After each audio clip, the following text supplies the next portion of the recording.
From New York, you are listening to Extra Time. I am Andrew Wiebe with my partners in soccer, David Goss, Matt Doyle, for the first time here in these confines. I call them confines because it's not the wide open spaces of the MLS 360 studio upstairs. It's Kayla Kyle. I like it. I'm a homebody, sitting on the couch with a bottle of wine. So I feel like the only thing I'm missing down here is a bottle of wine. And a couch. And a couch.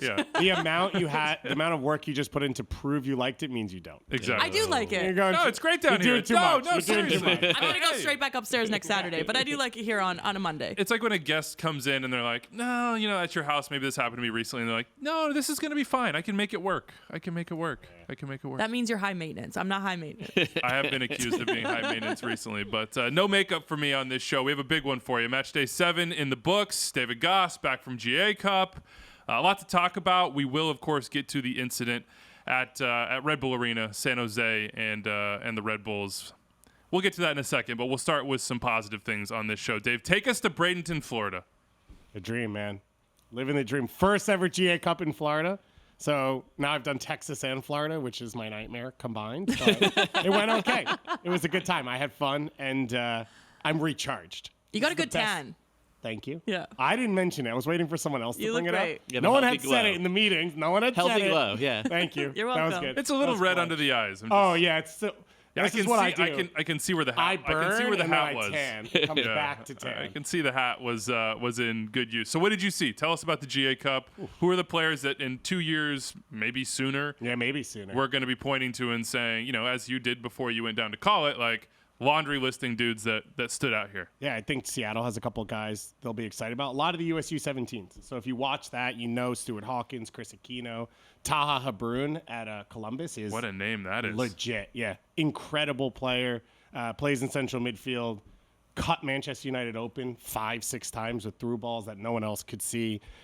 One of those players that, like, wherever he goes, I'm going to go watch. And, he was good with the U17s. He was great. Yeah. And he was like a goal scorer on that team. And this team, he has more responsibility, and he takes it and goes even higher. We had a little conversation in the pre-show as to he plays as a 10 with Columbus, and he dual eights. So dual eights now is what the question with this kid isn't skill. The question is, like, can he do the defensive work, because he's so classy on the ball, and he's so smart about finding spaces off the ball. And you said he was doing this while fasting for Ramadan, right? Yeah. And the games were during the day in the heat, and so and they got a forward up top, Mo Saeed. They're really excited about. But I would say there's a number of players, and don't worry, I will list them off as we get through. Yeah, we've already. I think we're about. I love a list. So I'm buckled in. You're getting the full list. In. We didn't even get into Philadelphia, who made both finals and won one of them. But last year, I think I came back from GA Cup, and I was telling you guys, it felt like San Jose had elevated into the Philly, FC Dallas, Red Bulls conversation of the best academies. And I think Columbus is in as well now, and I think Orlando is approaching. And that's not because of the talent on these teams, but the process, top to bottom, of identifying players, the way that they're developing, the way they're treating players, the schooling programs they have. Like, these are repeatable successes for those two clubs. And so that's exciting, because we just want to keep adding. Like, no one has to come out of that group. The U.S., North America, Canada has enough talent. And so it's not like, a team's in, now a team's out. And it feels like these two clubs have now added themselves to the top. Seattle did it 4 or 5 years ago, and they've continued to push that. And that, I think, was the most exciting part coming out. And the success. We had 7 of the 8 semifinalists from U15 and U17 were both MLS. We're all MLS. That's clubs. what I was taking away. And if you were following and not like locked in, watching on MLS season pass, maybe you were just seeing headlines. And all the headlines I were seeing were like, Union beat Real Madrid. Manchester United down, Chelsea down, Arsenal lose to. The English teams got smoked. Yeah. Chelsea brought Petr Cech's son, Thiago Silva's son, and Michael Emenalo's son. Yeah. It was great. Well, it's nice to introduce him to a real soccer culture. Yeah, sure. This is football heritage if Anders is slow on the ones and twos right now. Is there something bigger to take away from that? So I think the big one is River Plate and Boca Juniors were not able to get into the country at the last minute. That's a big loss. Bummer. Enzo Fernandez and Alvarez, what's his last first? Julian Alvarez. Yeah. 2 World Cup winners. They played at GA Cup for River Plate in the past. So those were big losses. But the big thing, I think, for MLS academies right now is depth. the teams are deeper. So it used to be similar to the first team in CCL, right? Well, Vela's the best player on the field. Maybe the first 5 are equal, but once we go to the subs, the other teams take the advantage. And at GA Cup, it's a lot of games in a short amount of time. So you'd see MLS teams do well in the group stage, and then River and Palmeiras and Flamengo go forward. That, I think, has shifted. MLS teams are deeper. I think they're managing players better positionally. So you have true left backs who come off the bench and can play as a good left back. It's not just talent you throw into position. And then I think game understanding, which is, to me, Major League Soccer Academies, MLS Next, I think, helped the U.S. and Canada catch up in technique. And now the next step is game IQ and game understanding. Yeah. So reading what's happening, you don't play through pressure every time. Knowing when to go over it, right? That's adjustment the young players have to make. But I tripped and the ball went 3 yards further, and now my throw-in is a little slower. Or how to handle penalty kick shootout. Yeah. I think MLS, these kids, I think, have taken a step towards the international sides there. That's a lot of what the GA Cup was built for. That's a lot of why MLS Next Pro goes to shootouts and all these little things. And I think there's definitely massive improvement, as well as confidence. And I like that they have that international. I'm just going to kind of take the player aspect of it, because when I was growing up with the female side anyways, especially in Canada with the male side, we never had anything like this. So it doesn't really prep you for any of these. It's almost like a mini international tournament where you are playing against these big superstar teams that you grew up watching. So it helps you deal with the pressure when you're going up to the spot, having the confidence to be like, I'm going up against Marcelo's son, you know what I mean? A global icon for Real Madrid. And it helps you build your confidence both on and off the pitch. So I think the tournament is amazing, and I love seeing the massive shift on the North American side as well. A big one, and we talked about this during the World Cup. Liga MX, there's like no difference, and MLS teams are so comfortable playing against Liga MX sides now. Yeah. And it's like, I don't know how that'll play out in CCL. I think we saw a bit with Obed Vargas of like, there's no negative there for MLS sides and Leagues Cup and all this competition, but that's a huge step as well.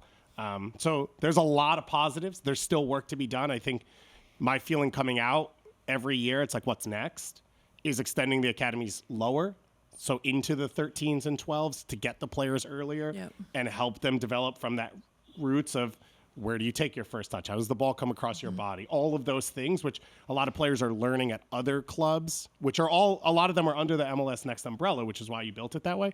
And then coming into these teams, and I think that's the next step. But a lot of these teams are doing things the right way.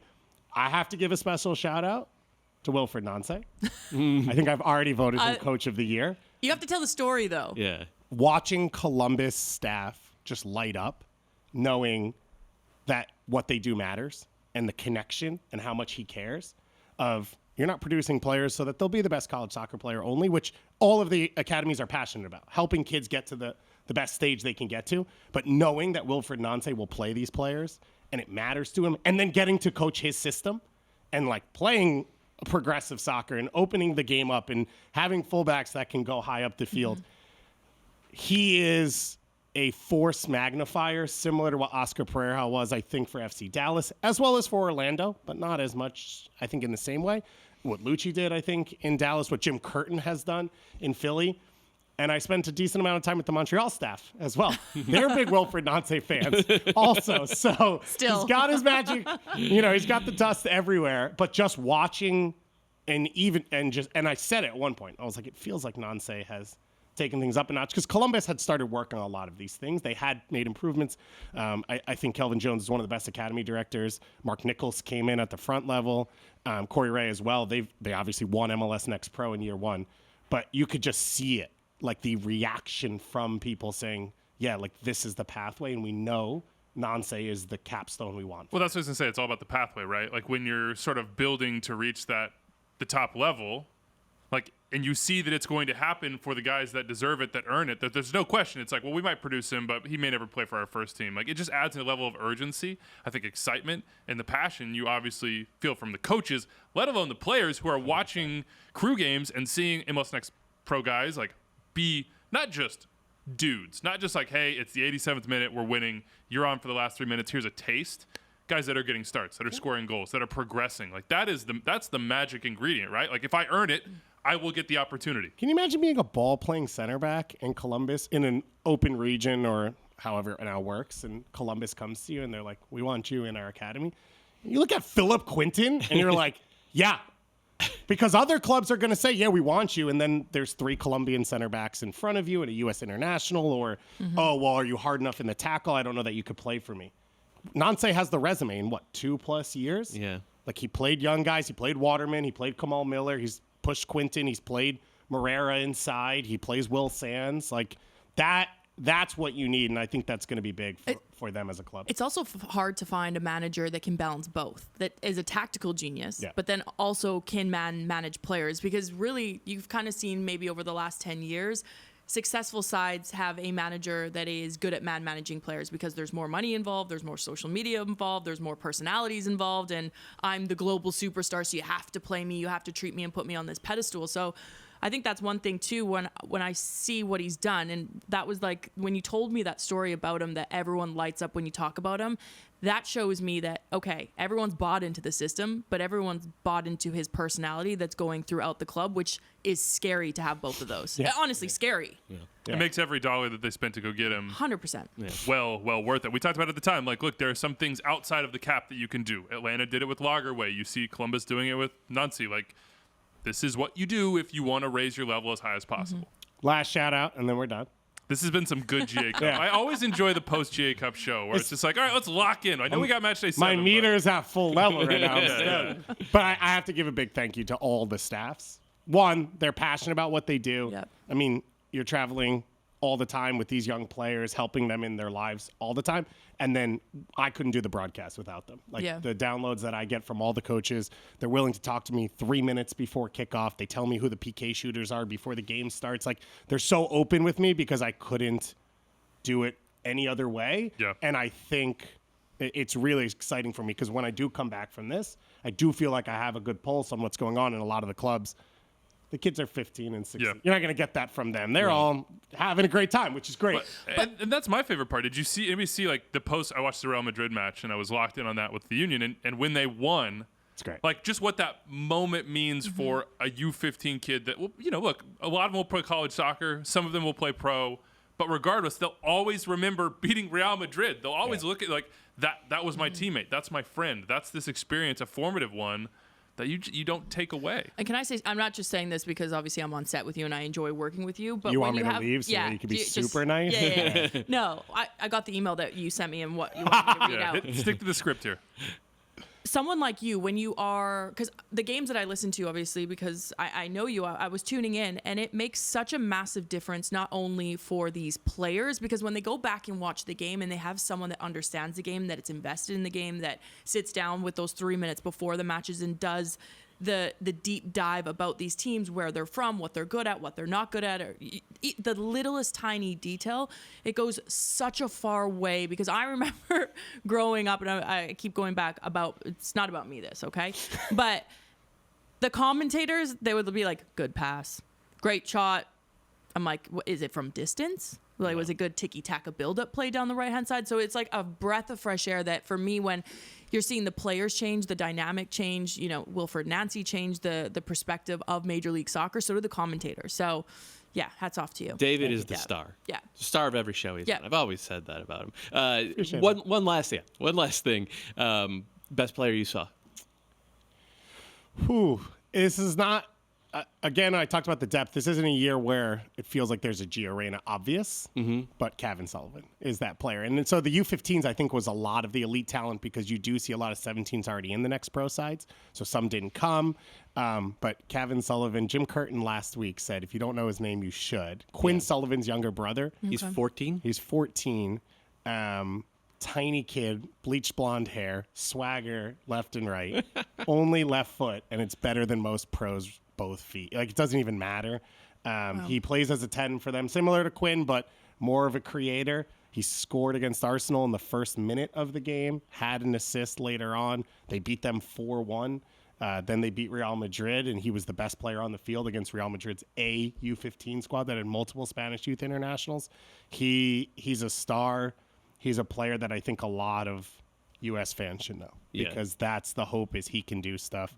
You take the Philly pressing into a pure creative player, goal scorer, vision. He let a ball run through his legs that he didn't touch. That created the goal in the semifinal. and then he pulled out left to create an overload for the lone goal in the final. Like, that's special. Do we ever see him in MLS? I don't know. I will say that I've heard from multiple sources across the soccer sphere, both in Europe and here in the U.S., that Bayern Munich, Borussia Dortmund, all the big clubs in England, and the Philadelphia Union,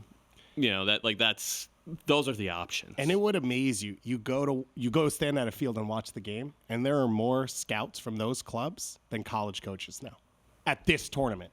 That's the reality for these players. It's so different from 5 years ago at this tournament, and so different from the world you played in, the world I grew up in. And that's not unheard of. And yet I think there's a better relationship now where, like, Ernst Tanner knows those clubs. Mm-hmm. He's going to help him get to the right spot.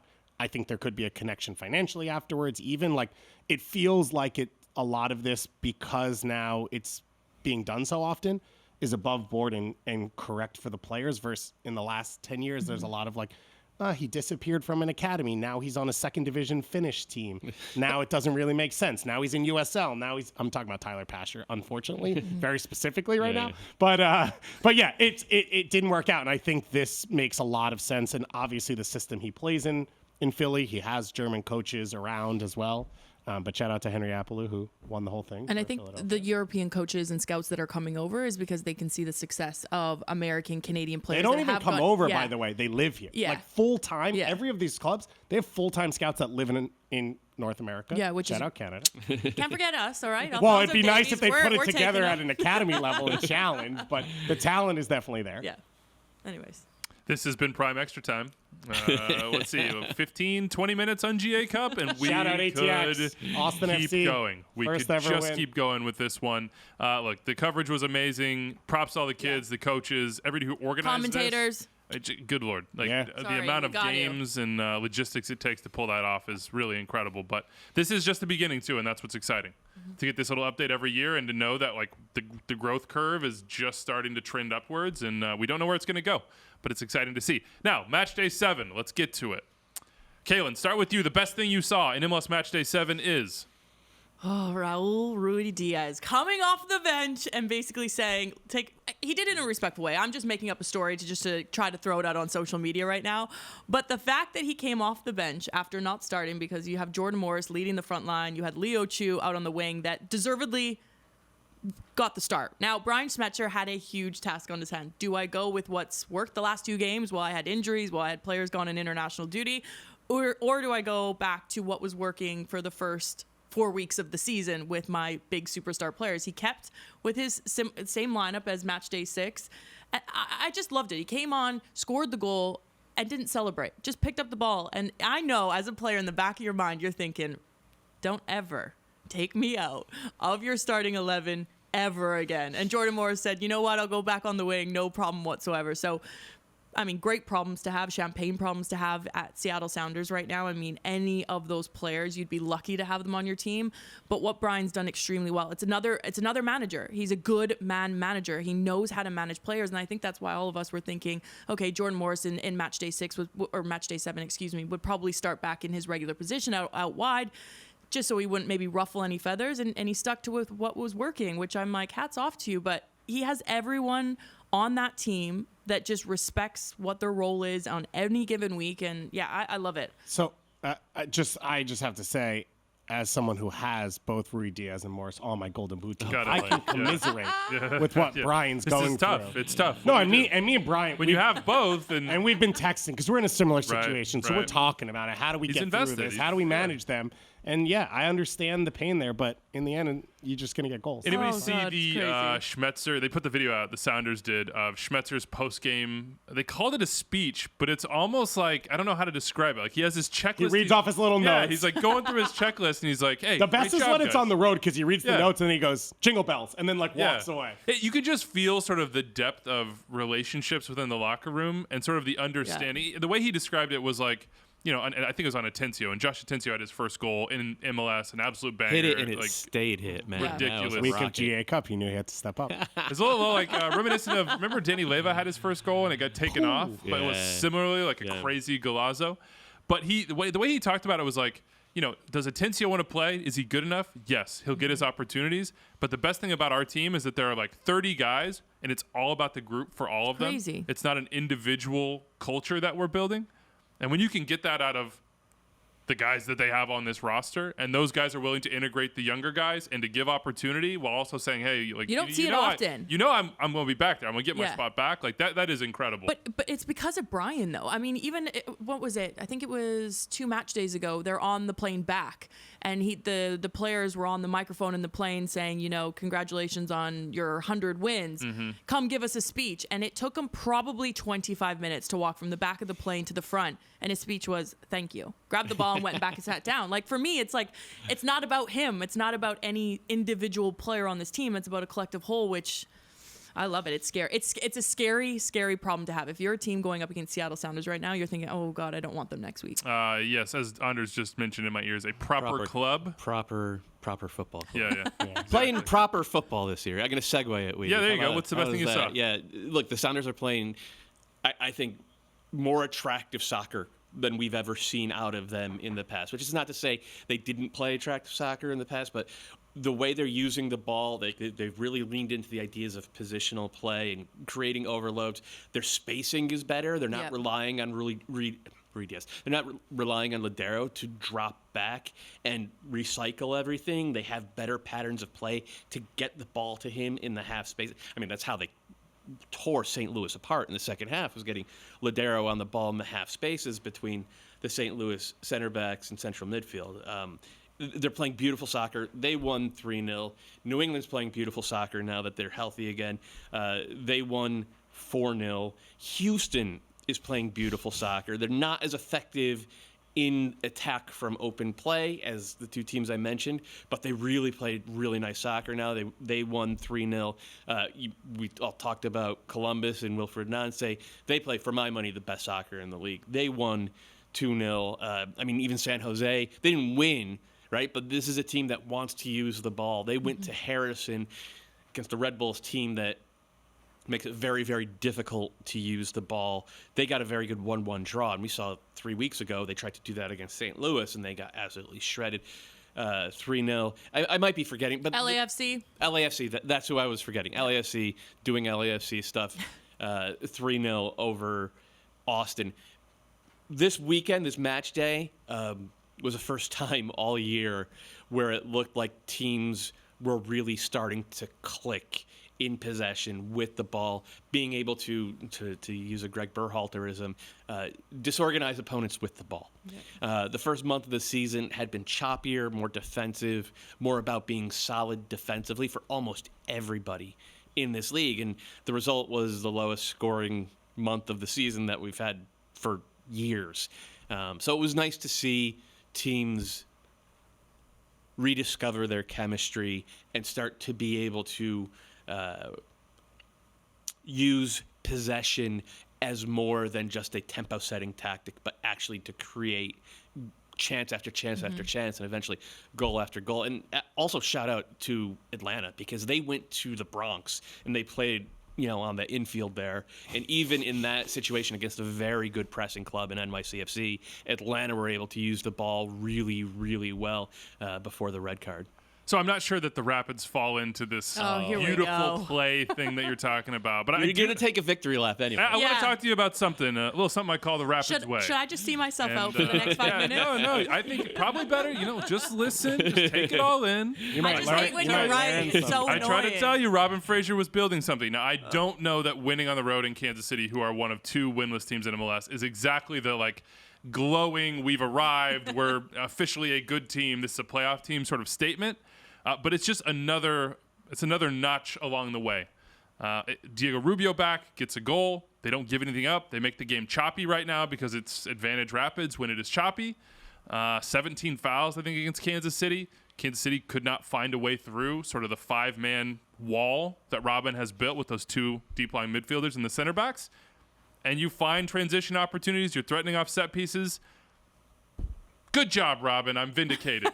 It's all about me. It is about me on this one. What were you vindicated about? I was laughed off the set a few times saying that I thought the yeah. Rapids were really building something here, that because they had been awful in Matchday 1. Yeah, I said it was a coach that impressed me. Go out on a limb. Are they a playoff team? I'm holding on. You know what? If I'm going to be here, nobody's going to respect me if I say no. Yeah, you got to. So I have to say yes. So I'm going to say yes, and I'm going to hitch my wagon to the fight in Colorado Rapids. If they don't, there's 9 teams that make the playoffs. Then your point is invalid. my odds are better than 50%. Right? This might be a good time to remind Kaylin that she took the over on 55 points for Miami, though. Memories run deep. You know what? I just want to say it's my first year covering all the teams in Major League Soccer. Okay, my love for Inter Miami. Being wrong on extra time is a way of life. It's a way of life. We all have our moments. No, you're right, though. By the way, the other thing I saw, because I'm going with pairings these days on the best things I saw, is Julian Gressel deciding that the best way for the Vancouver Whitecaps to score is to spot Brian White standing in front of the goal mouth and just fire it as hard as possible off of him. Like, take the finishing aspect out. Not that White's a bad finisher, but just like... Yeah. Eliminate the possibilities. This year, White has been a bad finisher. So he definitely still has ball marks on him from that. I mean, he smoked it off him. And he said it afterwards. The first one got blocked, and he's like, I saw Brian, and I was just like, I'm going to hit this as hard as I can. Do you think in his head he was thinking Gresselmania attack? He was thinking, like, I can serve the ball pretty well, and I think I can hit this dude in the stomach. By the way, you mentioned the break for Ramadan in GA Cup. You'll also notice in MLS right now, and for people that are asking, I see some people tweeting about it. When you see those breaks, and you saw it from Nuhu in the Seattle St. Louis game and others, when they have that water break, that's sunset. That means that the fast can be broken, and so Nuhu's going to get a drink of water, or whoever it is, whoever the player is. Iftar is the term. Yes. Yeah, thank you. When the fast ends for the day. Yeah. Appreciate you. Okay, it's never easy or... it's never easy to talk about these things, but here we are. Mentioned it off the top that there was an incident of racial abuse, or alleged racist abuse, I should say, at this point, because we haven't got the full investigation in the San Jose Red Bulls game. You may have noticed about 54 minutes in, there's a coming together. There's a possible red card. I mean, it's an orange card from Judson. He comes in, studs raised, and raises the temperatures among the players. And it's sort of a normal, push and shoving, talking to the referee, scuffle moment, and then all of a sudden... you switch flip a switch and things change, and the Earthquakes were very mad. Jeremy Abobasi, Jonathan Mensah, among the folks that you could tell were just something had happened that had really upset them.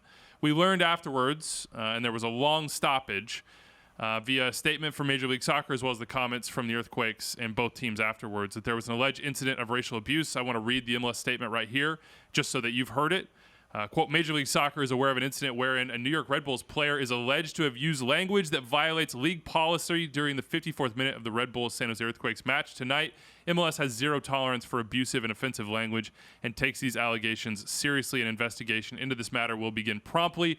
Further information will be provided upon completion of that investigation. Now, the way this works with the referees, and Christina Unkel is better explaining this than I am, so if you didn't see it on 360 or on the MLS Wrap-Up Show on MLS Season Pass, or you don't watch Instant Replay, she goes through it in all those places if you want to get Christina's take on this. But the way it works is that if a referee hears racial abuse on the field, that is an immediate red card. That's an unquestioned thing, like, boom, no tolerance, you're out of here. If the referee does not hear it firsthand, that is where the investigation sort of starts. And it's the first step of that investigation happens with referees. They speak to the people who are making the allegation. They speak to any other players they need to. They speak to both staffs. And you saw this in the game. There was 21 minutes of stoppage time. There was a long period where the referees were basically going around gathering information. And that information is then put into a report that goes to Major League Soccer at the end. And that is the beginning of the investigation, which we have seen before in Major League Soccer in the past. So that's where the stoppage was. Jeremy Abobasi afterwards, of course, is asked about these things. Here's what he said, quote, "What we saw tonight should not be part of the game. I know what I heard." Another quote from him that really sort of struck me, quote, "This is what it is to be black in these situations. You can't be wrong. You can't overstep anything outside of what you know to be fact. You have to proceed with absolute caution, even in moments of hurt when you're feeling rather powerless." He also said, look, we await the results of this investigation. And that's sort of where we're at from a factual statement. From an extra time statement, I'll just speak for myself. And unfortunately, we've had these conversations before. If you work in soccer, if you care about soccer, if you're part of society, unfortunately, this is just sort of part of our world and continues to be. And when I say this, I mean racism. It's just awful. It makes your stomach sink. It makes your heart hurt. It makes you frustrated. It makes you angry that we're back here yet again. And it's not just this incident. It's Lukaku earlier. It's all that we see on social media, abuse happening. It's just the ever-present racism that we see in society. And sort of a helplessness at times about how we get it out, other than to speak up and say, no, not acceptable, wrong, and hope that the proper punishments are meted out when there is proof of these situations. So I felt for Jeremy Ebobisse in the moment. I just felt like, God, not again. He's such an amazing person, but how many times do we have to see him step to a podium or step into a press conference or be on social media or be on a video or organize Black Players for Change and just have it sort of be a repeat, and sort of the burden be on Jeremy Ebobisse, Black players, Black people, who experience these things on the regular and are just trying to live a life without harassment and abuse. And it shouldn't be, right? For him, it's everyone's responsibility to change society. It's not just Black people's. And so you'd hope that he feels supported. You'd hope that other people step in and help him. And as he talked about in his quote, which is the most unfortunate part, not the most, but for him to then have to play on the field with this person the rest of the game. And that's sort of what he's saying is like, there has to be all these rules in place because he's not just trusted, right? He said it. He said, this is what I heard, and it doesn't just stop there. And so I hope he feels that support, and I hope we're putting that out there as well. And one of the painful things about this is soccer is a connector around the world for many cultures. It is one of the few universal languages where people can come together from all corners of the world that would have no reason to interact. But you also see the dark parts of society, not just in the US, not just in Canada, but around the world, which is what we saw here. And so unfortunately, this is something we have to keep fighting. It's something worth fighting for. And I think that's what we've seen from Jeremy over, as you said, countless years of him pushing and bringing up all of the topics. And you'd ask people, I think, if you're ever around it, to step up and step into that situation and don't make it fall on the person who heard it or the person it was said to. But as you said, it just hurts that we have this sport that we feel like can help us come together, and it also becomes an avenue where this can happen. And I think if you were watching this game as a player perspective of this, should have been subbed straight away. Whether he said it or didn't say it, we don't have the facts of that as of yet. But as a manager, you take him out of the game for not only the respect of your own players, but the respect of the players that had the accusation that, look, he had said it. So that's number one for me. That's a no-no. Secondly, as a player, in regards with Major League Soccer on how they handle this situation, I know a lot of people are saying if it was said 10 to 15 games. For me as a player, whether I'm on his team or not on his team, that's your season over. As a player, you don't deserve to play the sport. You don't deserve to have that gift of, you have a God-given gift that you are in a position of power where people look up to you, kids look up to you, fans look up to you. So if it's a slap on the wrist for 10 to 15 games, that's a slap on the wrist for me. You don't deserve to be in a role where you have an effect on a younger generation. You need to be there to set an example. You're given an opportunity and a lucky opportunity to play a sport that we all love and adore. And most people would probably give up their 9-to-5 job to step on a pitch for 90 minutes and play in front of a full crowd. For me, there's just absolutely no room for this. And as a player, I'm honestly, I'm disgusted with it because we see it far too often. Yeah, it just feels like a repeat for me, and that's what can get you down, I'm sure. And but also, I think invigorate and just say, no, like again, we're just going to have to keep repeating the same things. We're going to have to be active in our own lives. We're going to have to be active in this larger soccer world that we live in, to be vocal, but also to take action when action needs to be taken. And right now, the action is the investigation, and we await the results of that investigation. And as I said, for the time being, these are alleged. When you just go strictly on the definition side, it's alleged, but yeah, we all believe Jeremy Ebobisse. Yeah, I mean, 100%. It's the reaction tells you everything you need to know. The thing that I will say that encouraged me a lot actually is when Christian Espinoza scored the goal, the togetherness that the Quakes had, both in the moment on the field when all this happened, but in that particular moment, and sort of the the wherewithal that Espinosa and his teammates had to go and do the celebration we've seen Lukaku do, that we saw Kai Kamara do in solidarity with Lukaku before any of this happened, of just a public showing of support for their teammates. I think the way Luchi Gonzalez handled it was incredible, but across the board for the Quakes, within that squad, within that organization, I think I just have a tremendous amount of admiration for what they showed in that moment, and I guess we will see. Hopefully they never have to show it again. Yes, Yep. correct. Yep. Okay, let's talk LAFC and Denis Bouanga. Hat trick for Denny, 11 goals on the season. That's in 682 minutes between Champions League as well as Major League Soccer. That's a goal every hour. That's decent.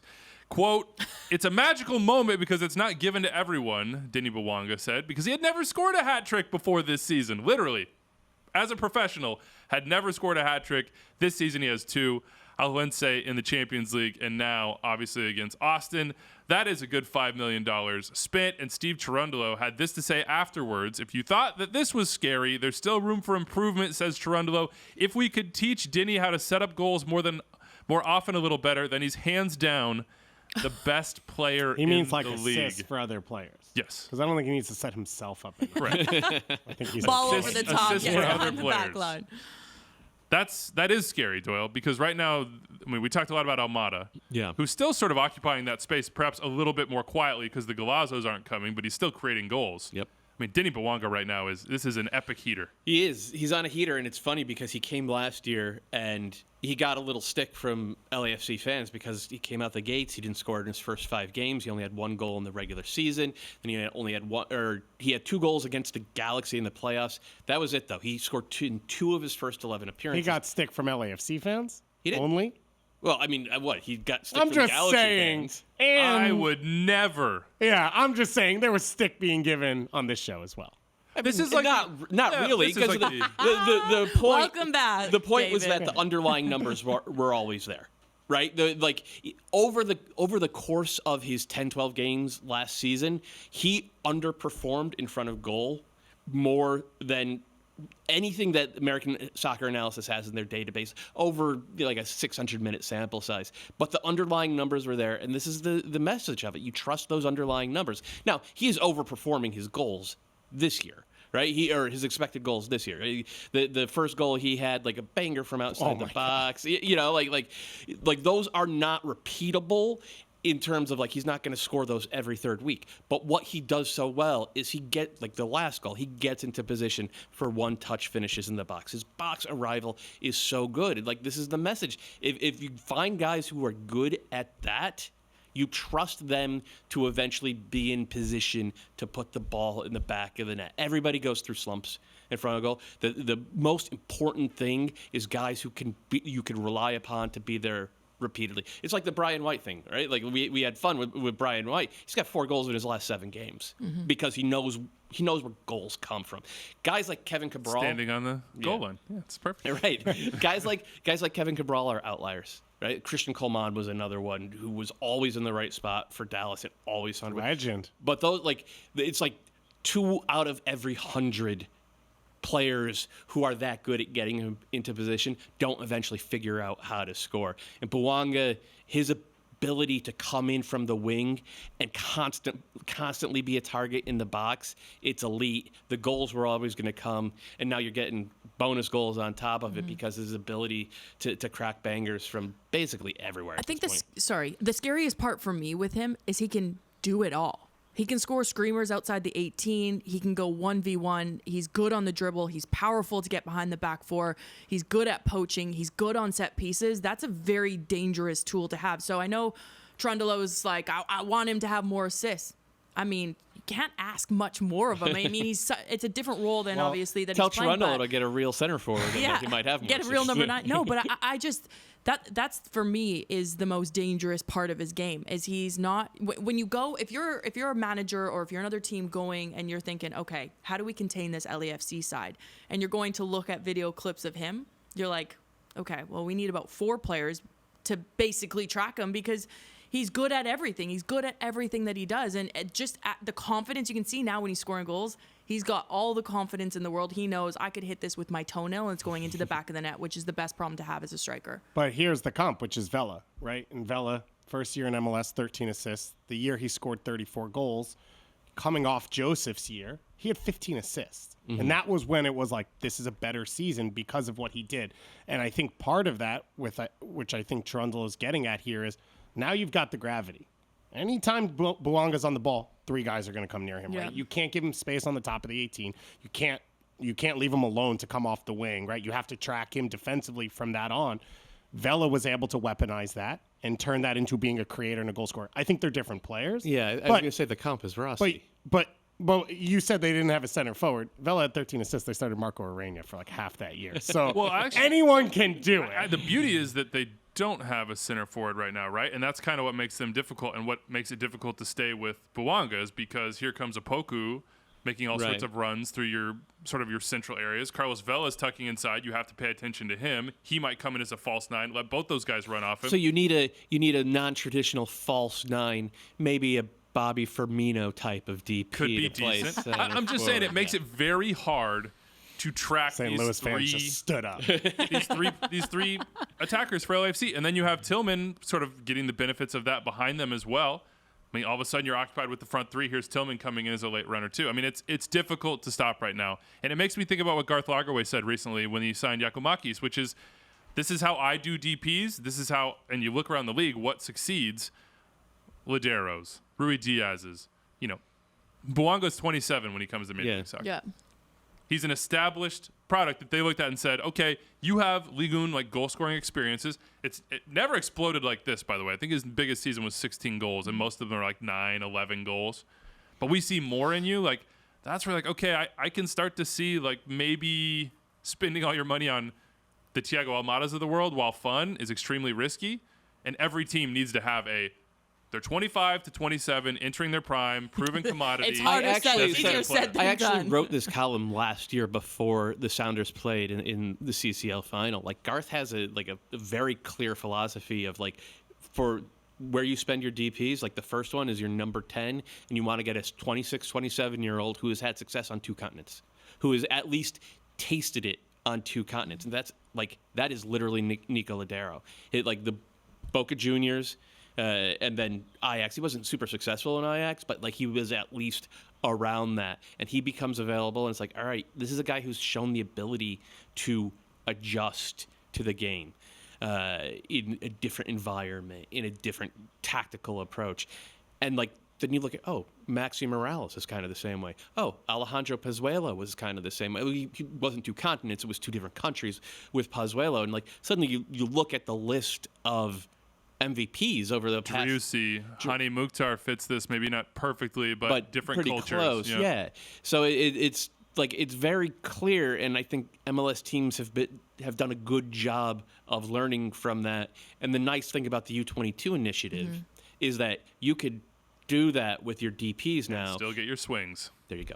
I will say it's becoming more difficult, though, to find that $5 million that does have that experience at 27 in his prime, because money around the world just continues. I don't know where all this money's coming from. It's like $60 million men now, but it's becoming way more difficult to find a player that will land in Major League Soccer on $5 million and produce like we're seeing with him. And the tough part, as you just talked about with Bouanga, is Luis Araujo, sort of, but also just when you spend that money, most of the time, if it's not Ladero, a lot of the players you're getting have never been the player, right? If you're getting a guy at that number out of a good Ligue 1 team, a good Serie A team, whatever, they're not really the star. So the question then is, can they come into Major League Soccer and be that? Yeah. Because it's not a guarantee. They could come in and be good, but you have to hit on your DPs the way Garth has.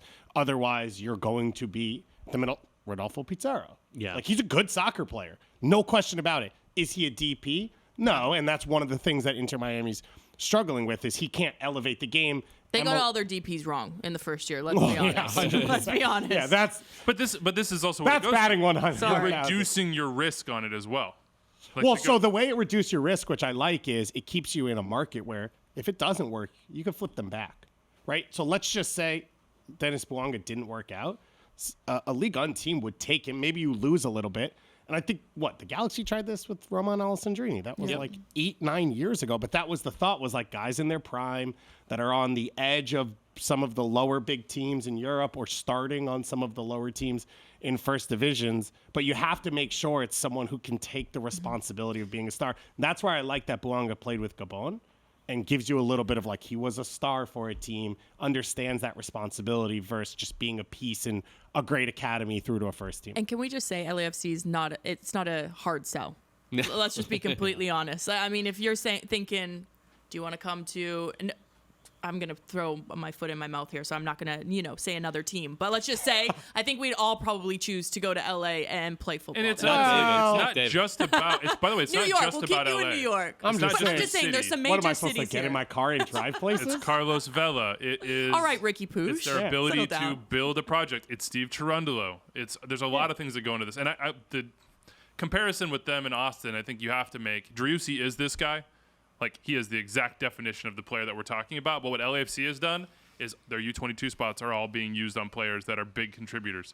Like, you go through their squad, there's not roster holes where a player's in that spot but not feeling what you expect from it, whereas I've complained about this with Austin for a long time. The U22 spots aren't used in a way that maximizes. It's not about depth right now, Dave, but it's kind of about depth. The U22 spots are not utilized in a way that elevates the team. No. The other DP spots are not used in that way either. And then there's a ton of responsibility that falls on 1, 2, 3 players, whether it's a center back that you lose that goes home to Norway, or it's Driussi, or but it's sometimes Diego all Fagundes. DPs don't work out. We've seen that on numerous teams. So Sure, I think that's the but that's what I'm instant with saying. that, You need the rest to sort of like keep the boat afloat and running if that one guy doesn't work out. And you look at LAFC, all those guys are working out. Is NYCFC the best U22 initiative team? Yeah. And then LAFC? Yeah, I think those two are probably. Portland, I think Santiago Moreno is good. Yeah, and the right back is good. But yeah. like they're more prospects than guys who have shown the ability to. But those are the two clubs that have done it at the highest level so far. I think so. Okay. Stipe Buke, U22, has looked very good. Started for Carlos Vela in this game. Sifu, who may have lost his spot to Tillman, Seems but to is have. back in. I expect him to play midweek Champions League. And then, Palacios. yeah, right? Palacios. So you're talking about perhaps 3 starters, but at least like combined, like 1.752. So I don't know. Big win for LAFC. El Trafico is coming up next Sunday. The flip side of us raving about LAFC is the You Galaxy. ain't going to Galaxy, you're going We'll to get to that in a LAFC. second. Can I just ask you how Steve Cherundolo will line up for the second leg CCL match against Vancouver at home with a 3-0 lead with 3 away goals? My guys, Does it the matter? academy I mean- players are stepping up. Get to Carlo Guerra in the starting lineup, 15 years old. Do it now, Steve Cherundolo. Which one's my camera on? Hit me here. Someone zoom in on me. Do it. Right here. Right here. I mean, the beauty is that they've had a rotation that has worked so far, and it's sort of like they've gotten into a well-oiled machine moment. Like you always see every game, you see 1 or 2 guys that you think are a starter drop and somebody come in. Should have Carlos Vela Ilie coach. came in at the hour this week. Vela as well came in at the hour.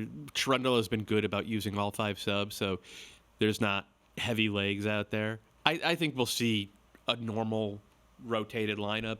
Maybe one of the younger kids will get in, like Dueñas got off the Dueñas bench. or Torres or something like that. Dueñas has been the first. It feels like Okay. he's the closest. Yeah. So, but like even that, I wouldn't count on it. I think it'll look like a pretty normal LAFC side. So good luck, Vancouver.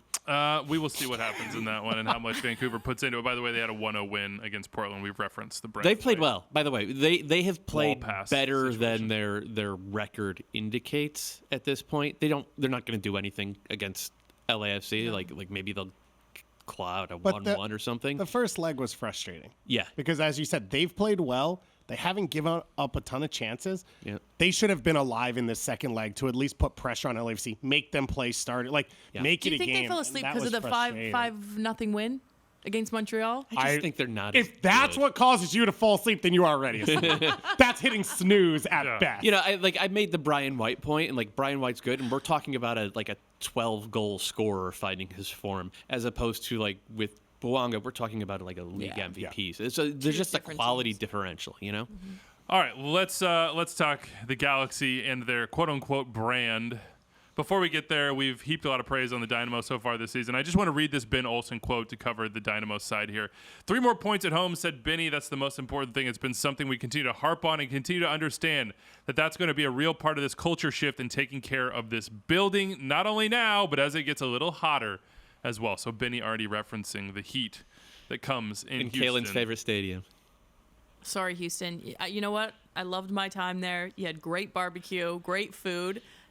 Horrible, horrible place to have home matches, even to go in as a visitor. It is, I don't know if it's like they pump extra heat and humidity in there. Just looking or, for a breeze, Yeah, huh? just a breeze. Just a little bit of air something movement. where I don't Benny feel, wants to weaponize it. Yeah, it's like you're in a box and they're just pumping it with heat and humidity. Hector Herrera will not play next weekend. He got a second yellow for a very Clatter Chicharito, man. you You got to make sure he knows you're there. Yeah, you remember me? Came in and just crushed him. So he'll be out, but he's been great so far. We'll see how they deal with that going on the road to the Red Bulls. Meanwhile, for the Galaxy, one of two teams without a win. Sporting Kansas City is the other. I'm just going to read some of these crazy. quotes with the context that Martin Caceres got a second yellow and a red card for touching referee Alex Chilowitz at the monitor after Martin Caceres committed a foul in the box that was about to be called a PK. Can I just say stupidity? As a player, stupidity. If I'm his teammate, I'm literally not speaking to you for 2 weeks, and I'm like, you can eat your meal in a different room. The only than me. problem is he's the only person in that locker room who's ever won anything or had any success. I think everyone's probably scared of him anyway, but I agree with you. I don't think so. Really? Martin Caceres? Yeah, from what I have heard. Yeah. Ooh, give us That the guy is an deets. I mean, intimidating. Vanny came out A afterwards. Uruguayan starting Yeah. defender? That seems like the most intimidating thing you could be on the planet. Vanny did come out afterwards and say it was unacceptable. The other unacceptable thing was Douglas Costa, a designated player winger. That's who's not a shock. He expected does it all the time. to I've seen it before. Yeah. do special things for them based on his roster designation and salary. Got a violent conduct red card in the 97th minute, slamming down Brooklyn Reigns in what I can only describe as someone asking to be red carded. Like there's just no. Oh, Coachella is this week, so maybe we'll see both those guys there. So now you don't have Caceres, you don't have Douglas Costa for El Trafico. They are out for this one. Chicharito did come off the bench in this match in the 55th minute. He did not register a shot, so that's encouraging. We've talked a lot about the 3-5-2 with the Galaxy and sort of encouraged Greg Vanny, hey, like maybe you should just go for it on this one because at halftime he switched to it again. Vanny says that he doesn't think that they are defensively sound enough to do it from the start, especially on the road, but whatever they're doing now ain't doing it. So I sort of feel like, hey, go for chaos. You know what I mean? Like can't It's score. not Can't, it hasn't looked chaotic when they've played the 3-5-2. I know, but- Yeah, Maybe but- trying to say throw something at the wall and see if it sticks. He couldn't get the saying. that's true. So he just used the word chaos. I'm glad that you recognize I got that. you. Yeah. Don't worry, dude. I'm back. I was Don't like worry. chaos, throwing things. Yeah. Just like I got it. Just try it because you got to score goals to win, and even if you give up some chances, like yeah. I feel like LA Galaxy is kind of like a dysfunctional family at this moment, though. Picking up 2 red cards, that to me, there's that's dysfunction signs going on of the somewhere. fissure. But then it's also Greg Vanny making the sub that he did. It was weird when he made it, and I know you're a big fan of Preston Judd up top. You would love to see him with Chicharito, but how he made the sub, put Preston Judd on, and then subbed Joveljic out, and then. Or was it Chicharito? Chicharito came on for Joveljic at 55th minute. And then it was a quick substitute. I don't know. It didn't make sense. Like, give Joveljic and Chicharito an opportunity, even 5-10 minutes, just to get a run around. I don't know. I just thought it was too weird to have 2 attacking subs that close together when you're trying to find a system that works, and you're trying to find a system with the 2 front runners that works. speaking of quotes about the tactical side of things, this is Greg about the 3-5-2. It doesn't even matter really to talk about tactics or anything. There were too many gaps inside of the competitive side of it. He's correct. Like we're right to focus on the 3-5-2 because it does suit their personnel better, especially because I do think they have 3 usable forwards, and I know Preston Judd hasn't gotten on the scoreboard, but I think he's looked pretty good. Good, like a different style of Chicharito and Joveljic. So they have 3 usable forwards. They do have, even without Martin Caceres, they have a few usable center backs. They don't have any usable wingers. So we're right to focus on the 3-5-2, but he's absolutely correct with that. Like the competitiveness of this Galaxy team waxes and wanes, and mostly wanes this year, to the point where after 15 minutes, it was obvious Houston was going to win this game. It was, and it wasn't just from a tactical standpoint. Houston Bossy and Beard did more running than Baird, than the entire Galaxy team in the first 20 minutes. and it's just like he's right. If that's the way the team is going to come out, then all the tactical stuff that Does that not come down to the manager? I though? literally was going to say, congratulations. Like you're The roster you built, the players you coached, the culture you built, like this. And I will go back to the tactical side, and I think Sasha said it a couple times on Saturday nights. I think Greg Vanney left Toronto and came to the Galaxy, and this was his dream. He was going to build his club, his style, and he was going to coach the style that makes his heart sing. And he was going to do it for the first time because Toronto, they never had the wingers he wanted, but they were good, and they won. So he said it was fine, and he was good at coaching that, and he won things. And then none of it has worked here on so many levels, right? We talked about with Atlanta or whatever and Seattle. They've gotten their DP signings wrong. They've gotten their under-22 signings wrong. They've gotten their MLS veteran signings wrong. They've gotten their international signings wrong. There is not a single, outside of maybe Jalen Neal, academy player who is making a difference. Efra Alvarez, I don't even know how you can keep talking about it or pushing it. It feels like there's no way this guy's going to play professionally over the course of his career. He's never going to hit the heights we thought. So what can they lean back on as a club? History, and that's it. Well, hold on. Speaking of history, here's another quote from Greg ancient Vanney. History. To our fans who show up and fight for us every single game, they won't see that again. That was unacceptable, and it was, and I underline this, disrespectful to our brand and to who we want to be. What is their brand? Yeah. It's a weird way to put it, though, right? Yeah, it is. The current brand is not the previous brand. I'll say that. When you walk through that, and I reference it all the time because this is who the Galaxy want to be. When you walk through that hallway and you see the MLS Cups and you see, all the shiny things that they've won over the years, like that's then. That's not now. And it's very clearly not now. So let's push it. Let me just push this forward and we'll try to get it in the context of the game coming up on Sunday because the Galaxy haven't won a game. And now they're going to host El Trafico. They're 100% going to win this game. Yeah. Stop. They are 100% going to win this game. What are we betting on it? Whatever you want. Coffee's on Monday? No, lunch on Monday. Amazing. Yeah. I love Italian food, so. Good. Well, there's a African Cultural Center 2 blocks up that has a good lunch spot. So why do you they're going to win? Because of this is the El Trafico thing, right? Year 1, Zlatan gets off the plane and scores from midfield to beat an LAFC team that came in. But Galaxy don't have a Zlatan anymore. 100%. The Galaxy barely had a Zlatan back then, and they still won the game. And all of those years, they made the playoffs once, I think, with like Jonah in it, and Zlatan. It was the year they went to Minnesota and won in that first round. They still beat or tied LAFC for 3-4 years. It took So LAFC. I think it's less that because that curse is broken. Man, we saw it last year. As long as Carlos Vela's on the field. We saw it last year in the playoffs, and the Galaxy were playing really well down the stretch, and they met LAFC in the playoffs, and it felt like, oh man, curse of El Trafico is going to hit this LAFC team. They're not playing great right now compared to how they were, and LAFC won 3-2. Right? I think that curse is broken. If the Galaxy win.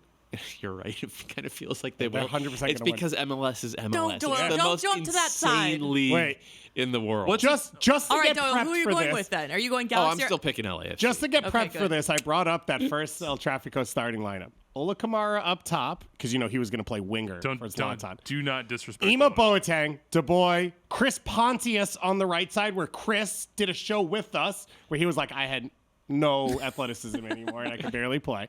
Then Servando Carrasco. Why are you pointing at me? And I don't know.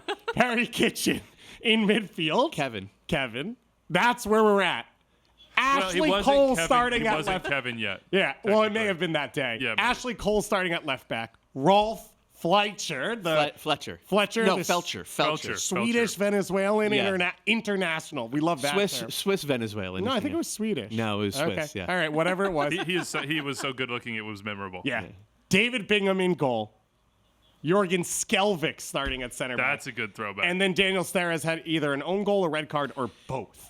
That was the team that LA Galaxy put out there. Can I just say, Florida did you well. Yeah. You came back hot, and I love it. Well, because I've been driving at 15 miles per hour behind all these old people for a week. I'm ready to go. Let's get the pace up. To wrap up the Galaxy bit, they hired Will Kuntz, the former. He was a former front office guy for LAFC. He left 6-8 months ago. He's their new, what is the term? Senior VP of player personnel.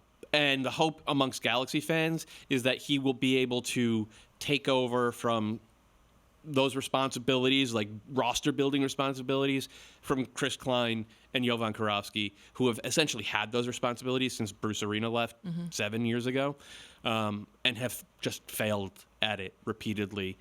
And Can he fix it in a week, though? No, but like long term, I'm kidding. long term, the hope is that they will professionalize because Greg Vanney said it last year when he came to the Galaxy, they did not have a full-time scouting staff. Yeah. They still By the don't. way, that's crazy. They still don't have an analytics department. This is a team that has contacts around the world, has the ability. We were saying LA is not a tough sell for most players, man. No. They could go out there, sign Stipe Biuk and Denis Bouanga. They have the ability to do this. They haven't gotten any of that right. It's because the people in charge of the Galaxy in the front office have never built out the infrastructure you need to get those signings right. So the hope is that he will be given that responsibility, that kind of power, clean slate, and try to build something that can last and that can match the team up the road, which is officially the big team in LA. Well, we spoke these to days. Ryan Hollinshead on MLS 360 on the weekend, and we asked that question. And we had said, do you feel like the momentum has shifted in LA? It's not Galaxy anymore. And he said, and we were like, is it LAFC? And he said, absolutely. No one speaks of Galaxy here anymore. No one speaks of Galaxy. It's all. That's his last time. I think I might have just made that up. I just might have quoted like him that, with though. something. No one but speaks of But Galaxy. it was the confidence in which he had said it where I got goosebumps on set because I was like, whenever you talk to anyone overseas, whenever I travel to any major league, any major event, everyone always talks about LA Galaxy, the David Beckham eras, and how global Galaxy is. It's all LAFC now. Yeah. In a vacuum, just quick answer. Sorry, what? Thiago Almada or Ricky Puig? Who would you take? Almada. Okay. I was just asking. Yeah, Continue. I think I'd take Almada. I take Puig, but it's Well, I like, didn't ask, guys. you're not. Oh, so you would? It's a coin flip, yeah. Yeah. Okay. Just because when we're talking about Will Kuhns, it Such a feels good lot, question, by the it way. feels a lot like what we were talking about with Garth Lager, right? Of like how quickly can you flip the roster? I think Atlanta has more pieces, like a Miles Robinson, to use. But in reality, the start this season has been Thiago Almada. Atlanta just needed two attackers who don't need the ball all the time, right? like that's all they needed to do, and then you would suddenly have spacing and penetration off the ball, and you play real soccer. Like it was really quick. Anyway, we're going far afield. No. Take us away. This is Weeby. in the most Sorry, out of I character. have- Can't do it. Can't let you do it. Oh. The most out of character, I have a extra really time good moment, question. and Andrew Weeby moment of all time. I'm pushing us away from We the can LA do it teams. over our Right now. Italian Over my food on Italian. Monday. Yeah, I'm pushing us away. El Trafico next Sunday, 4:30. We're getting it from Eastern. Formoso MLS Deli, by the way. Season pass. We've already talked Sounders a little bit here. The St. Louis City SC font is down to 24 points because they've now lost 2 in a row. What would happen if we got to 0? They can't get to 0. No, There's no font down there. Well, they can't get. They've already got. Like I think their minimum font is 15 at this point. Ish. They could go to 12. What does that mean? You're passing up my question to talk about a font Yeah, size. yeah, yeah. I was asked Move about on. the font. Sorry. I was asked about the font. All right, let's talk You Eastern should have shut Conference. me down. You're not in control. Yeah, Let's you're talk not. Eastern This is Conference. Greg Vanney FC stuff right here. Cincinnati. We're right on brand, though. Unlike the Galaxy, we're right on brand. Nice. FC Cincinnati, currently atop the Shield, currently atop the East after Matchday 7. Lucho is the difference with the penalty kick, but Is Lucho that leaves the in a St. Louis sling. convo? Just the font? Yeah, that was it. Because we burned up our whole show. We gave you All right. the GA Cup. We got the Oh, I LA will stuff. take that any day of the week. I'll take GA Cup. Yeah, me Yep. too. So anyway, Cincinnati are playing well. We don't have to go over this. 4 of 4 wins at home, 5 clean sheets, not et cetera, playing et that cetera. well. Okay, Cincinnati are getting results. Yeah, Which and they're might even defending be well. big. I thought. I don't remember whether it was you or Sasha. Somebody made the point on 360 that sometimes the ability to scratch out 1-0 wins is more indicative of like championship medal 100%. than the ability to drop a 4-2. Because I'm gonna take credit for that. I think it was That's you, Sasha. yeah. It was, but this is literally what Philly did last year. Yep. Except they were draws. except for the 4-month time period when they were beating everybody No, 5-0. but, right, but I'm saying, but the start of the year, it No, was you're 0, right. 0, 0, 0, 0, and they couldn't score, Yep. but they weren't losing. Yeah. And then once Which they is got huge. hot and found their form, they already had that starting point to build on. That's what Cincinnati feels like. We already saw the team last year that puts up 4 goals a game. Yeah. All those pieces are still here. So the expectation is it will happen. For you to be sitting in first place before that, It's scary. That's scary, yeah. 2.5 Yeah. points per game. Like That's a supporter show That's real formula. good. Yeah. Let me ask you this, Dave: are you worried about the Union at all? No. Let's say if they lose, if they somehow, well, not somehow, it would not be that surprising. If Atlas wins and moves on, and the Union are out of CCL and they're below the playoff line in 10th right now in the East, would you be worried at all about the Union? Not I at would all. need 3 more games before I would start to worry. Then it would be like the Revs last year. Yeah. Right? Because the Revs crashed out pretty famously in CCL. And, okay, they'll all right, CCL is tough. They'll come back. They'll get it together. And they never got it together, and they never became Big differences. It felt like the Revs, part of what the underlying numbers weren't there the year before for them. So then that came crashing down. It's pretty much there for Philly. They're younger, Philly, than the Revs, and they don't have the injuries. Because that was the other thing. They don't have the injuries, but the Union were really healthy last year. For sure. But they got lucky last year, and instead of sitting on that, they went out and brought more depth in. They basically acknowledged themselves internally, we're not going to get that lucky again. So I don't worry about this Philly team. Will they win Supporters Shield? No. I don't think they ever were going to because of CCL, but I have zero doubt that they will be an MLS Cup favorite, a Leagues Cup favorite, all that stuff as we go across the year. Okay, in the Western Conference, the top seems pretty clear, and then you have a bottom that's pretty clear, and there's some middle parts. In the East, it feels like just a dogfight from like 1 to 10 right now, maybe even below that. Really only Montreal are sort of laying down. Cincinnati are at the top, but I have 5 teams below them that I want to do buy or sell with you guys on current points per game and place in the East. Basically, if you're buying, you're saying they will hold this or get better. If you're selling, you're going to say they're going to drop down by the end of the season. We'll start with the 6th place team, Chicago Fire, who gave Minnesota their first loss of the season at home. A 2-1 win. Kai Kamara has 2 goals. He's up to 142, just 3 back of Landon Donovan. The diving header for the second was just an awesome, awesome goal. That man does not look like he's going on 39. Was it Herbers on the assist on that? No, it was the French right back. Souquet. And by the way, I saw that on Instagram, always doing the reporting, Souquet and Kai were hanging out on Sunday on Easter. Their kids were playing soccer together. So that's a nice little touch. Kalen, buying or selling? Chicago Fire, 6th place, 1.5 points per game. You're going to hit. I just feel like judged right now. I'm buying them. Okay, I genuinely like this Chicago team. I think the first probably 4 games, I'm looking back at the results here, they should have had the win over Cincy, threw that game away. They probably should have had the win over NYCFC. They should have had the win over DC, and they had the deserved win over Minnesota. I like what they're doing.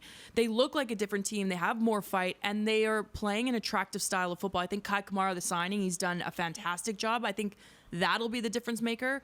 And then Chris Mueller looks like Orlando Chris Mueller, the guy that just is a menace to all these teams, makes something out of nothing. He's good with service from wide areas and always seems to get on the score sheet, whether it's scoring a goal, making an assist. So it's a lot like Bouanga's game, the American, an American 2.0 version. He arrives well at the back post. He beats guys coming. You hate that? Yeah, I'm not taking him as Bouanga, but I like Chris Mueller. But yeah, I'm gonna buy. When Chris Mueller puts up 16 and 16 for the rest of the year. I like Let's that. go. James back from J Cup. He's like, here's some hyperbole. You know, Chris Miller's my guy. I'm always. Mueller's been great. I like that. I would buy as well. How about you guys? Both think 51 points? No chance. 51 1 point. You don't think they can go 1.5 points per game? Is that 51? 51 points, man. Well, you said 6. I thought that's the other part of that. That's the other part, yeah. I'm going to sell, but I still think that we'll see him in the postseason, but I don't think they're going to end up on 51 points. I agree with Doyle. Give me the Malort, you disbelievers. Are we still doing that? I don't know. I think it might have died. But I'll still take the shot. Nashville, scoreless against Toronto. No surprise here. Not what you want if you're Nashville at home. Hani Mukhtar said before the season we have to find a way to control games a little better. And, if it ain't Hani Mukhtar on the break, it probably ain't happening for Nashville. They're 5th on 1.75 points per game. 1.57. What did I say? 7.5. 1.75 would be real good. This is a collaborative experience. We're all doing this together. I am going Happy Monday, to... everyone. I thought you were going to ask us. No, I was. Oh, but we're going through. I'm doing this one. I didn't realize we were I'm doing rotating. this one. I'm going to sell. I don't think I don't think there's a massive drop here for them, but I don't think this is where the. So you're selling on the points. Are you selling on the standings? Like, do you think they're below 5th in the Eastern Conference at the end of the year? These are all going to drop because there's some inflated point totals at the top. I think 5th, 6th, 7th is about right, but I would not be surprised to see them in 5th. I would be surprised just to be gave you a list. 1.75. Yeah. He thinks they'll play in Major League Soccer, so he thinks there's a chance. Well, there's 9 playoff teams. They'll So be I'm covering my they'll be in the bases here. standings. Somewhere between 1 and 9, I would say. Dave. How about this? Columbus. This is for you, Dave. 1.86 points per game. Fourth. You can choose. You can pick or choose. You could sell on the 1.86 and you could buy on the fourth if you wanted. I'm gonna. I don't know. I guess I'll buy. Which one? Which one are you buying? I'll buy on fourth place. Okay. But not on the 1.86. Yeah. No. I do think they'll be in that conversation for home seed. I do think if you see the way they've already moved through, losing pieces to international, losing pieces to injury, and kept their form up, that's where I get that confidence. And, Matan is a good soccer player now because Wilfred Nancy believes in him. But it's a club, I think, from top down as well. Like, they've done well to fill in holes. Yeah. I think they're going to bring in another center back, so that will help. And they haven't had Cucho, really. Yeah. Exactly. And so they've been able to do things. I mean, Schulte gets another start, and he was shaky, but they're building him up, and you have that option. So I just think when you look at the chaos of these teams, I don't know who the Red Bulls are. I don't know who Toronto is. I don't know who Orlando is. I think I have confidence in Columbus that the floor is pretty high. Okay, how about Atlanta, Kalen? 2 points per game right now. They get the draw at Yankee Stadium You got despite skipped. being down a I thought man. we were going around the horn. I thought this was. Oh, I was give me coming. this I was one. coming Give to me Doyle this for a one. long rip on the Revs. That's Yes. what's happening Oh, here. okay. Just Give me don't worry. Atlanta. We have a plan here. It's coming together. I didn't know the plan, Live. so I ruined it. Yeah. How about this? Atlanta, Kalen, 2 points per game, so pretty high up there, and third in the East. I'm going to go. Can I take for the third position? Because you didn't give me that option. Yeah, you're with gonna buy Chicago. on the third. No, I'm selling. selling on I third. think Almada is not here. I think they're going to sell him, and I think Miles Robinson is going to be tough to keep hold of. And those are it got shown. Without those two players, they are completely different sides. So I am selling. Selling on both the two, which I would sell on Yeah. the 2 points per game as Yeah. well. The third, Oh my God, I think, Atlanta is fans already hate me. accomplishable. I don't think Miles will leave this year because they can't sell him because they Yeah. can't get anything for him. He'll No, leave at the end of season. Right, Yeah. but he'll still play the Yeah, full but I year. think without Almada, it's a completely different team. I think that's fair. Yeah. I don't think they're gonna. I think if they sell Almada, it'll be the situation with like Tejan Buchanan a couple years ago, where it was Do you like think you you could sell do him in that? mid-season, but he doesn't leave until January. But at the rate he's going, what team would really do that? Tajon. I think Tajon's a very different story, for the yeah. future. Almada's going to be what, 30, 40 million? yeah, I think he goes I for- don't think he's gonna go for that much. Oh, I think he goes for double of what Almiron went for. which would be I would- 40. That Yeah, would be 40 no, cents. that would be that'd be $54 million. I think he'll go for honestly probably double. Because we're saying I'll Almiron take was the 27 under, yeah. in the end. I'll take the under on that. I think Do you want to take my Italian dinner date with that? This thing's going to be passed on 15 I times. love Almada. If he keeps at the he's- rate that he is, He's not the athlete that they look for in the Premier League, and the Premier League is the only league in the world that's paying Yeah. that much for money, that much money for players. Like that. That is like I'm not like 25 million. Like he could be that he could. what did Almiron 30, go for? 27. $1 million, to be clear. And then Yeah, it's not pounds, yeah. and then you get into the conversions and stuff, which... Like I think. Okay, But the pound is- maybe math not is double, but always I'm been- saying math he's is- selling math for a is lot strong suit, more so than Almiron trust because of Okay. All right. Well, you always make me second guess let's myself. finish with the Revs. 4-0 win against Montreal. Well said, right? Yeah, yeah. No, she's helped me. Yeah. Kaylin's helped me with Montreal. Good job. Tremendous. Montreal and Toronto. Toronto, yeah. What did he say? He said Montreal. it right. He Yeah, said yeah. it right. So Montreal. all my pronunciations in Canada are just How going about up. Saskatoon? Saskatoon. I don't know. Saskatchewan. Can you spell it? Saskatchewan. I can't spell it. No, there's just no chance. Revs. That's I where I'm can't- from, I by can't the spell way. the Revs.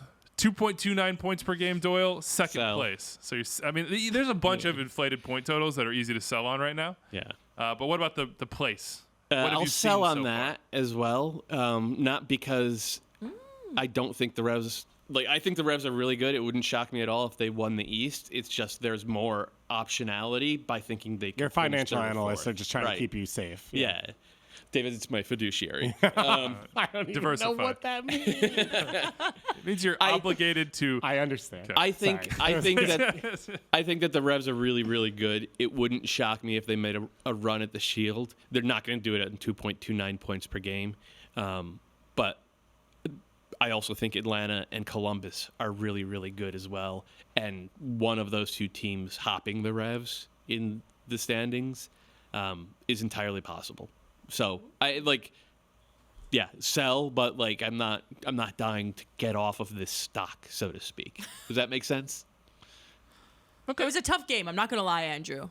Yeah, no, I mean, look, This is what he loves. Yeah, it was a very tough game. Exactly. I will say, Giacomo Veroni got a goal for you. Yeah, so Giacomo Veroni, like if he starts producing, then like He becomes Buxa. right, but he doesn't even have to because they've been able to get goals from Gustavo Bo. Dylan Barrero has made the leap. He's another guy who they will sell for 8 figures probably at the end of the year. Carlos Heel, just looking at it like Heel as the 10. And Petrovic as the goalkeeper, these two guys together are maybe like the best match winners in the league. Let me just ask you straight up, where would they rank as sort of pure talent, game-changing ability duos in MLS? At or near the top. Like, I think Petrovic is like... As he says, the best. Yeah. I'm just trying to nail him down. Petrovic, he's gone at the end of this year for probably double what they got for Matt Turner. He's just a phenomenal young goalkeeper. So they have a lot of ingredients. They've done a good job by getting veterans like Latif Blessing, who was probably the best player on the field this weekend. Shout out to Kalen Carr for the scouting report on that. Latif Blessing and Dave Romney has helped a lot. Bobby Wood isn't scoring. Yeah. Bobby Wood isn't scoring a bunch, but he's been really useful in terms of moving opposing center backs around, and that's opening up room for Gustavo Bo and Barrero and Carlos Heel. Matt Polster looks like the player he was 2 years ago. Obviously, Noel Buck didn't play this weekend, but he's been phenomenal when he's played. They have a couple other good young players as well. So they have the flexibility to play multiple different formations, which we've seen this year. They've played primarily out of a diamond. It was a 4-3-3 this weekend. It was a 4-4-2 flat the week before that. So they have so many answers. Now that I've talked through it, I think only the Sounders and LAFC have more answers in terms of depth and flexibility, and that's saying something. I might have just talked myself into buying. Yeah. Well, here's the Weeby. Either that or you got a client that's going to buy. Here's the Weeby point, though, which I think is fair, which is if they lose Carlos Heel, it's worse than if Lodero or Veller or Bouanga, I think, go down. Those teams do have ability to win games without, which the Revs have slightly done this year, but I wouldn't trust that over the long term. I agree. So I think that's where it's safe to say top 2 is maybe a little tough, because I also think Bruce wants to win MLS Cup. Mm-hmm. So if you get down towards the end of the year, I think he's going to rest him. You protect Heel. Yeah. No doubt about it. I almost lured you into a list, Doyle, and you gamely avoided it. Best result of the match day, I'm going to give it to RSL, 3-1 against Charlotte. Unlike Miami, who went 5 straight with L's, RSL avoided the 5 straight moniker. 3 goals in 6 minutes in the second half, all from guys who haven't scored yet this season. I think the biggest positive for them is Andres Gomez showing an eye for a pass and the ability to get attacking players in positions where they could actually receive and score passes. That's been an issue for them. And they didn't collapse defensively. So congratulations, RSL. We have got to get out of here in a second, but I do want to read some Phil Neville quotes. Dallas went to Miami. Jesus Ferreira played under Jesus Jimenez. Can I Giovanni just leave Jesus as well right now, please? Scored, so it was a Holy Trinity goal. So I just want you to know that. It was Jesus, which was tight. And Jesus is now Ferreira is now the youngest ever to 40 goals in Major League Soccer. But Phil Neville called out Joseph Martinez. Quote, Joseph needs to play better. He said that the 2-striker formation that they've been desperate to play and haven't been able to because of availability, that's Leo Campana and Joseph, didn't connect at all. Yep. Campana completed 1 pass to Joseph. Joseph completed 0 passes to Campana in the hour that they played together. Yes. I will say Phil Neville's done it to Gonzalo Higuain, called him out and sat him on the bench. So I wouldn't be shocked if you saw the same with Joseph Martinez. But Joseph Martinez, is he going to be flipping tables and smashing potatoes in the locker room? We'll see. Never trust anyone who would do that to chicken and rice. Yeah, come on. Fair. Here's the quote from Phil. I think what we've got in the team, we've got some players that are comfortable, and from now on, those players won't be comfortable anymore because they're not going. They're not playing to the levels I expect, and players who haven't had an opportunity deserve one. So in 2 weeks' time, I think we'll see that. They get to marinate for 2 weeks because they have a bye in match day 8. That's the perfect time to have the bye. Yeah, when everyone can't stand each other. Let's take a couple days off, guys, and it'll still be very awkward. I'm sure they'll get a vacation, go to the beach. Wait, they live in Miami. And we would end with the mailbag from Andrew in Kentucky on Sporty Kansas City being poor in the attack. They're historically bad, 2 goals in 7 matches, but I'm still kissing this whiz. You didn't go with Brooklyn? Oh, no, that's not me. There's other Andrews in the world. There's an Andrew in Kentucky writing an email about SKC as you sit here in a Wizards sweatshirt. It's a beautiful, beautiful sweatshirt. It is a good Thank sweatshirt. you to I Patrick like at it. Sporting Kansas City for sending this my way. Let us know what you think. We'll be back Thursday morning, and on Wednesday we'll record the show. So you'll see my tweet asking for mail then. Are we doing this one? Are we? No, we're not. Oh, you just said it. I just said Okay. it. I said normally we would. We all agree with him, right? What? That there's no reason for Sporting KC's attack to be this bad. Yeah. We're did doing it now. We did it. There's your answer, Andrew Kentucky. Hope you appreciate it. We'll see you on Thursday, everybody. Adios.